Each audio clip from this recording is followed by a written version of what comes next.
રાજકોટ અને ગુજરાત સહિત દેશભરમાં સ્વાઇન ફ્લૂને નાથવામાં નિષ્ક્રિય જતા હવે વિપક્ષે પણ સરકાર સામે વિરોધ કરવાનું શરૂ કર્યું છે। આજે રાજકોટના કોંગી આગેવાનોએ શહેરના ત્રિકોણબાગ ચોક નજીક માસ્ક પહેરીને વિરોધ દર્શાવ્યો હતો। આરોગ્ય મંત્રી પોતાની ફરજમાંથી રાજીનામું આપે તેવી માંગણી ઉચ્ચારી હતી। તેમણે આક્ષેપ કર્યો હતો કે દરરોજ કોઈને કોઈ મોતના મુખમાં ધકેલાઈ રહ્યા છે, ત્યારે આવી પરિસ્થિતિમાં રોગચાળા ઉપર અંકુશ લાવવામાં ભાજપ સરકાર નિષ્ફળ નીવડી છે। પ્રજાજનોની પરેશાની થી પર રહીને રાજ્ય સરકારના મંત્રીઓ લગ્ન પ્રસંગમાં હાજરી આપવા જઈ રહ્યા છે।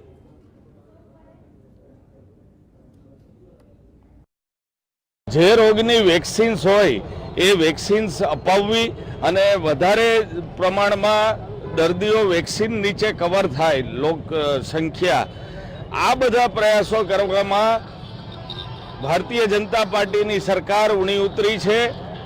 દેશમાં 111 થી વધારે, જ્યારે ગુજરાત રાજ્યમાં 111 થી વધારે મૃત્યુ થયા હોય, રાજસ્થાનમાં પણ આટલો સ્વાઇન ફ્લૂ ફેલાણો હોય, લગભગ પશ્ચિમ ભારત આખું સ્વાઇન ફ્લૂ ગ્રસ્ત થતું જતું હોય, ત્યારે તાઇફા કરવામાં, લગ્ન સમારંભોમાં હાજરી આપવામાં અને 42 નિવેદનો કરવામાં જ આ બંને સરકારો પડી।